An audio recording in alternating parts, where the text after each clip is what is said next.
नमस्कार, मैं हूं डॉक्टर विकास वर्मा। आप देख रहे हैं सुबह प्रहरी न्यूज। उत्तर प्रदेश के जिला बिजनौर से जुड़ रहे हैं हमारे उप संपादक अमीन अहमद। बिजनौर के ग्राम मेवानवादा की ग्राम प्रधान राहिल परवीन की आत्महत्या के मामले में प्रधान पति ने विपक्ष पर आरोप लगाते हुए कहा कि पत्नी को सही ढंग से कार्य नहीं करने दिया जा रहा था और तनाव और मानसिक रोग के चलते उन्होंने फांसी लगा ली।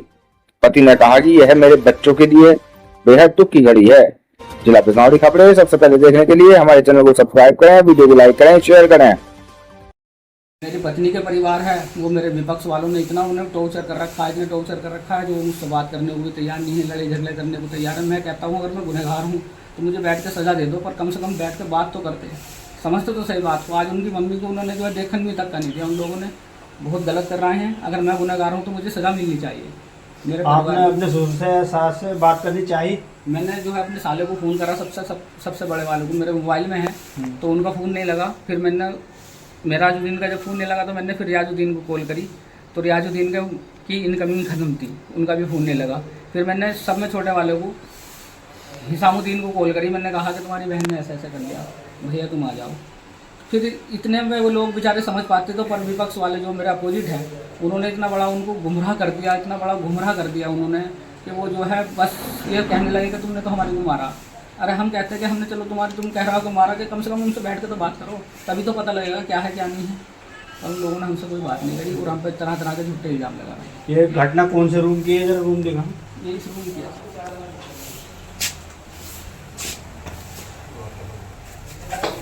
देखिए यहाँ ये घटना हुई। यहाँ उन्होंने जो है पंखा लगा रखा था, यहाँ पे जो है कुर्सी पड़ी थी लाल कलर की। अच्छा, ये चारपाई ये चारपाई थी, इन पे सो रही थी। अच्छा, बच्चे इस पर सो रहे थे। बच्चे सो रहे थे, एक साइड पे वहाँ पे पड़ी थी। उस पे मेरी बेटी पढ़ रही थी बैठ के, अच्छा। इस तरीके से बैठ के उन्हें किताब रखी। आपकी बेटी कौन सी क्लास में पढ़ती है? मेरी बेटी 9th क्लास में है। अच्छा, जो बेटा जिसने सबसे पहले देखा वो कौन सी क्लास में पढ़ता है? वो 8th क्लास में है। 8th क्लास में। अच्छा, कौन से स्कूल में पढ़ता है? ये सेंट मेरी कानपुर। Saint Mary's card.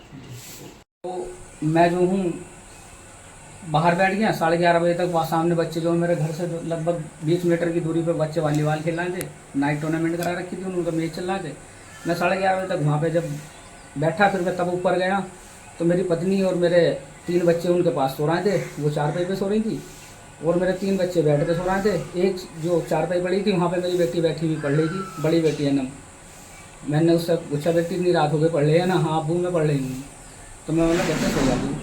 तो मैंने उनके द्वारा उचित समझा नहीं सोना, क्योंकि अक्सर हम दोनों इसी रूम में सोते थे।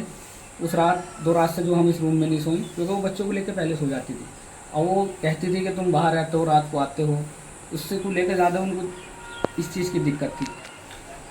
फिर कई बार मैंने अपने ससुराली से कहा, मैंने साली को कॉल करी, क्या नाम है उनका, रूबी से मैंने कहा कि तुम मेरे घर पर फ़ोन कम करे करो। एक तुम हो, एक तुम्हारी बहन है, क्या नाम है उनका, फरजाना, एक राहत, 1 घंटे तक बात करती हैं। ये जो है शुगर इन्हें हो गई, बीपी इनका बढ़ने लगा, ये डिप्रेशन में रहती है। अगर किसी में कोई हादसा हो गया तो मेरा तो सारा परिवार ख़त्म हो जाएगा। तो इन बात को लेकर उन्होंने इसके परिजनों ने बहुत बड़ा एक्शन लिया कि तुम्हें बात करने से रोक रहा हूँ। मतलब मैं रोक नहीं रहा, मैं ये कहना चाह रहा हूँ कि कम बात करोगे तो शायद 10 बार बात कर लो, पर दिक्कत नहीं होगी उससे। मैं इसलिए आपसे कहना चाह रही हूँ। तो बेटी मेरे जो पढ़ रही थी, मैं जो हूँ बस अपना लोग उठाया, मैं दूसरे रूम में चला गया, ऊपर वाले में। जो रूम में जाके मैं सो गया, मुझे कुछ नहीं पता लगा, मेरे बच्चे भी सो गए।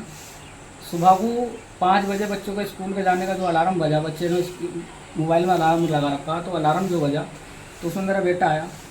बेटा आके बोला अबू अबू, बहुत चीख रहा था उसकी, मतलब तो उसे समझ में नहीं आ रहा था, अभी 13 साल का है कि क्या हुआ क्या।